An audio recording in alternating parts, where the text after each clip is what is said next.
when talking about the anime and when talking about anime in the 1980s, this one I feel broke the barriers of what you normally don't ever see on TV. Vampire Hunter D is one of those very instances. This is based off a novel by Hideyuki Kikuchi, and it is and just like Akira, it also spawned a game in the later during the PlayStation era, in which was based off the second movie, Bloodlust, and Bloodlust in turn was based off the novel series. So not only the first Vampire Hunter D movie was indeed based off the actual novel, but so was the sequel Bloodlust, which was also based off the novel. The later novels, anyway. The year is 12,090. This world is set in a post-nuclear holocaust. The characters you see here, Doris Lang on the right, Doris Lang on the left, Lamika on the right, Ray in the center, and on top is Count Magnus Lee, and of course the titular character, Vampire Hunter D. D, of course, is a Dhampir, which means he is half vampire and half human. It is on one night that he shows up, and while Doris was on patrol, she was bitten by Count Lee, which is why she wore something to protect the bite marks on her neck. She enlists the aid of D shortly after he appears by merely testing out how he is with his sword.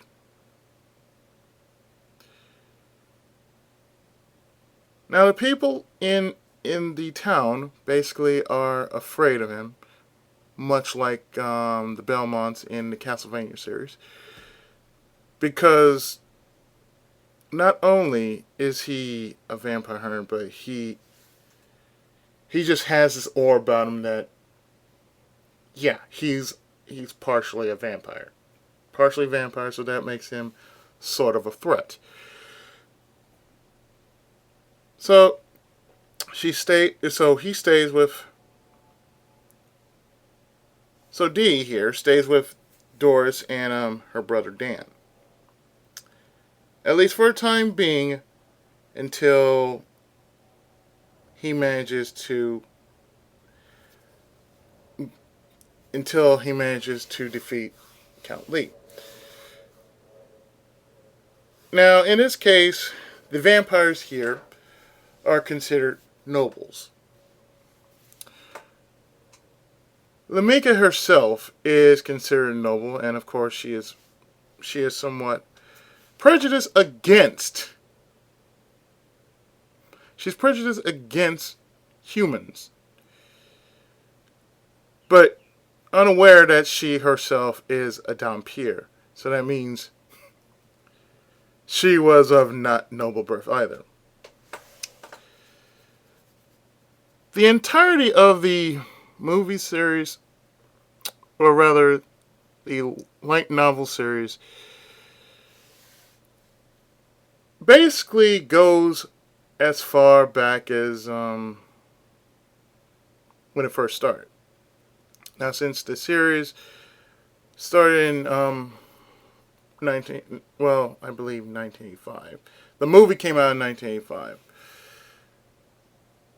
The series have been ongoing since. So, suffice to say, suffice to say, what's been happening is that I believe this series has inspired Castlevania, as many other things. What I mean by that is, if you take a look at D, well, D will remind you of Alucard from Castlevania, Symphony of the Night, and Dracula's Curse. And he also resembles the Blue Mage from the Final Fantasy lore. Now, I believe, in the fairness of this, that this anime has indeed inspired the mythos of Castlevania. Castlevania did not come out until a year after, in 1986. Haunted Castle came out in 88. And therefore, other games fell in line of the normal series. Why link that to Vampire Hunter D?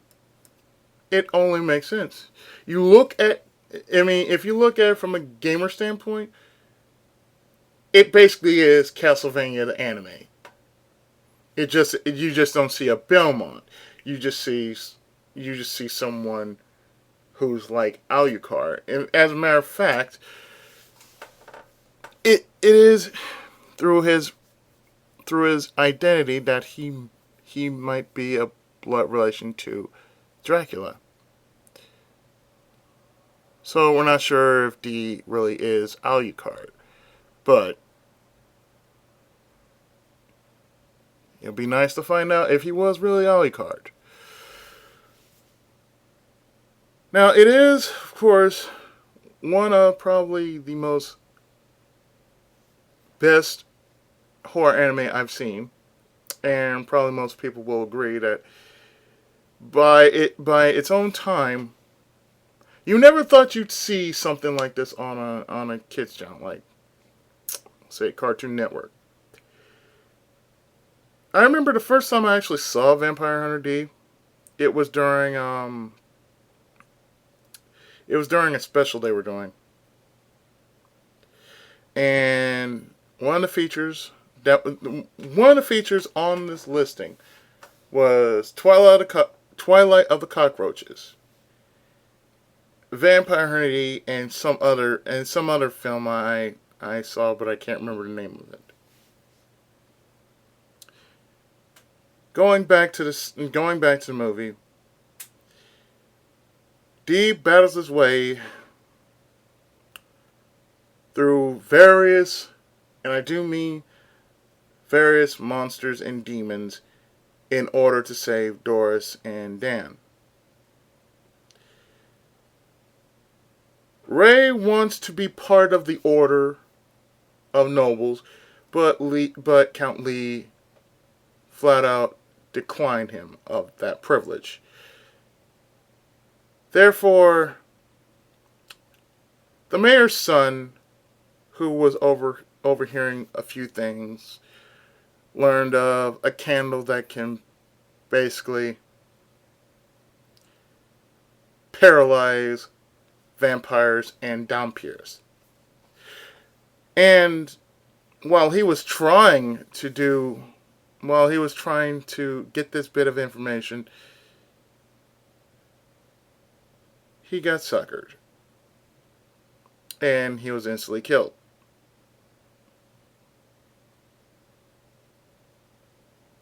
The good Dr. Feringo, or in the English version, Fering, was turned into a vampire off screen. He turned into a vampire.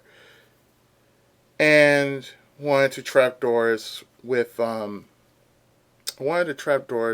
by taking her to the castle. However, he too died. So of course it was up to D to actually go about and save her. And of course, like I said, fight various monsters along the way. Yeah, that don't sound like Castlevania at all now, doesn't it? Suffice to say, when he reached the castle, of course, he found himself trapped by the Sisters of Midwich, which are which dubbed as the Three Sisters, the three snake women. They are called the Sisters of Midwich. So therefore, they're trying to basically drain him of his vitality, but apparently it doesn't work. D also comes equipped with his left hand. His left hand is a bit snarky and usually likes to taunt him and poke him where he just doesn't like to be taunted and poked. Namely about, his life, what he's doing and everything else. But his left hand has an advantage. It can somehow suck up any kind of monster that comes within the vicinity of it, and therefore it becomes food. It was at this point that there was a time in which Ray cut off Dee's left hand because he cut his right off. And because of this, well, he put it bluntly, an eye for an eye and a hand for a hand. So, therefore, the left hand was separated from Dee. A mutant was about to devour Dee's body, and the left hand quickly reattached itself to Dee's arm and took care of it. And he snarkily says, "Where would you be without me?" Wait, don't answer that.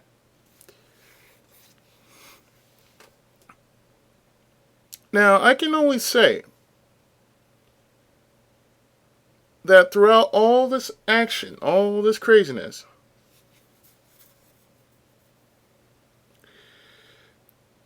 Dee really did grow feelings for Doris.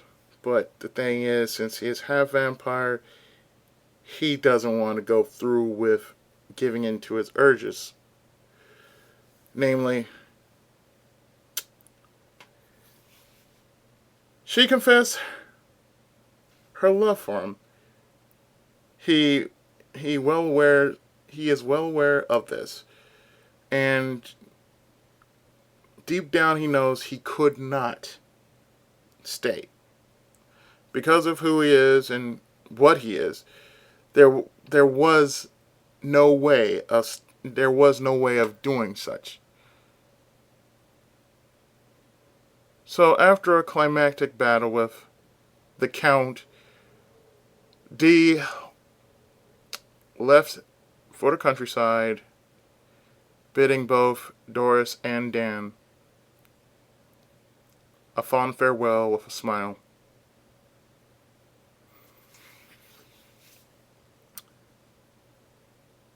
Now, as I can tell you, there was only one video game based off this. And it was called Vampire Hunter D for the PlayStation 1. I can tell you, from what I've seen, it's terrible. And plus, it is based off the second movie, namely called Bloodlust. And I'm not going to go into Bloodlust. That's a totally different story. But I've seen Bloodlust before. It's pretty dark. But it's good. All I can say is Vampire Hunter D is one of those classics that you have to see from start to finish. It's better if you saw the original, because the original is based off the first novel. I do believe it is also in comic book format. You can look it up for yourself. As a matter of fact, I highly welcome you to do so, because it is a good series. and it's probably and just like Akira, a lot of parts were cut out, or a lot of changes were made. So it is best for you to try and look this up for yourself. And of course,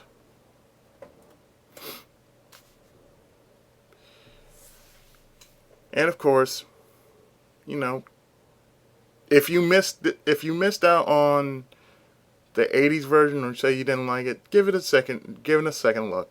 You might be surprised. If you've seen Bloodlust and you didn't like it, go see the first movie.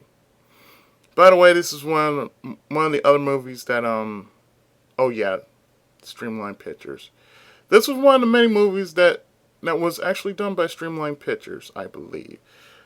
The other one was Akira. The other one, there were others like Akira, Robot Carnival. That's the other one I was thinking of. Robot Carnival, Vampire Hunter D, and other assorted movies that I could possibly think of, but it's been so long since I've seen a good anime film. But I highly recommend, if you don't want to read the novel, find Vampire Hunter D online or in a store somewhere and watch it for yourself. I would also say avoid playing the game. The game stinks. It is not as good as one would think, a Vampire Hunter game would be. It will be like the opposite of, say, Castlevania. And like I said, I feel Castlevania was highly inspired by this anime, since it came out a year before the NES game came out. The NES/Famicom game. So with that will do it for this special horror anime version of Retro Reviews. Join me next time as we jump a little bit into the 90s and into a familiar series that had one hell of a way to go out. That series, my friends, is Amon Apocalypse of Devilman. So see you for the next review when we cover that anime.